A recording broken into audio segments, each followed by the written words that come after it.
हमारे इस चैनल मैथिली गंगा को लाल बटन दबाकर सब्सक्राइब करें व घंटी के निशान का बटन दबाएं ताकि सभी नए वीडियो आप तक तुरंत पहुंचे बिल्कुल मुफ्त।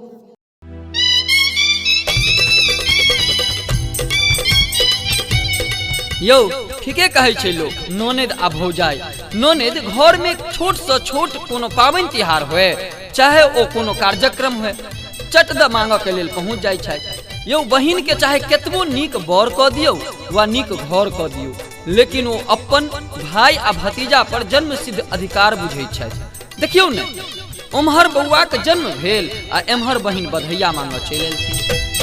भैया घर में बेटा भेलै बधैया मांगा एलौ होला। भैया घर में बेटा भेलै बधैया मांगा एलौ होला। भैया घर में बेटा भेलै बधैया मांगे एलौ होला। भैया घर में बेटा भेलै बधैया मांगे एलौ होला। भैया घर में बेटा भेलै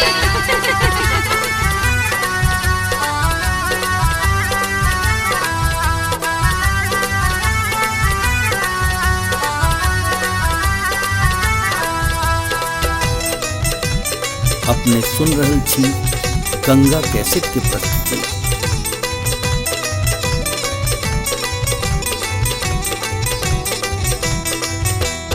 अंगना में ठाड़ भैया भौजी सब पूछथिन की बहिनी अल्ली होला। अंगना में ठाड़ भैया भौजी से पूछथिन की बहिनी अल्ली होला।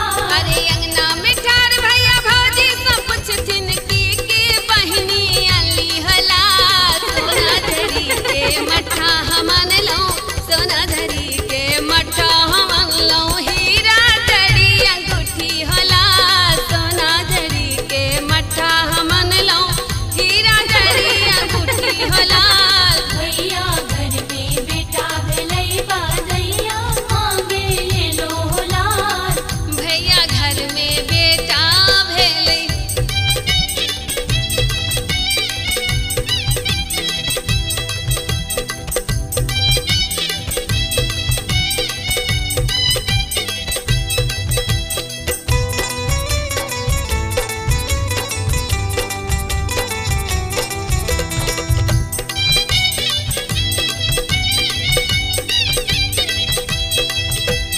रेशम जरी के कुर्ता हमन लो, मखमल जरी के टोपी होला।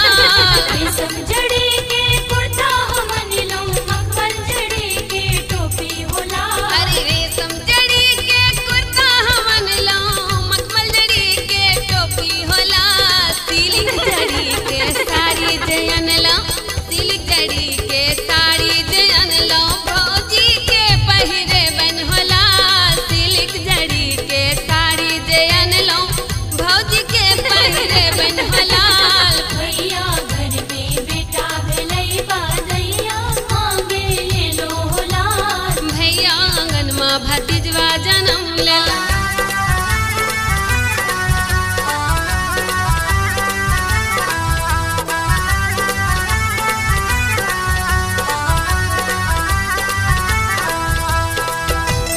अपने सुन रहल छी गंगा कैसेट के प्रस्तुति।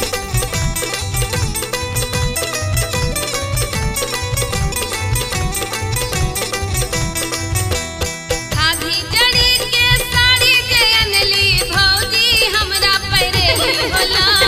खादी जड़ी के साड़ी जयन ली, भौजी हमरा पहिरेली होला।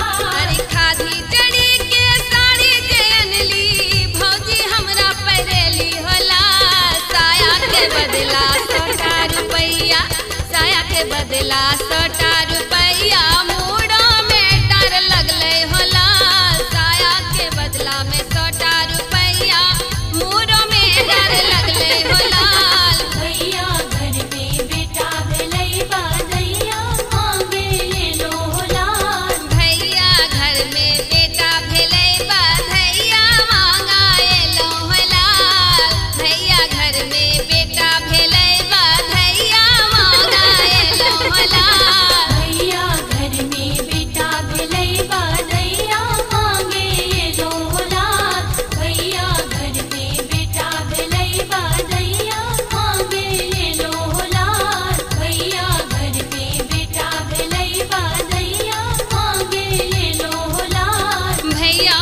मामा भतीजवा जन्म ले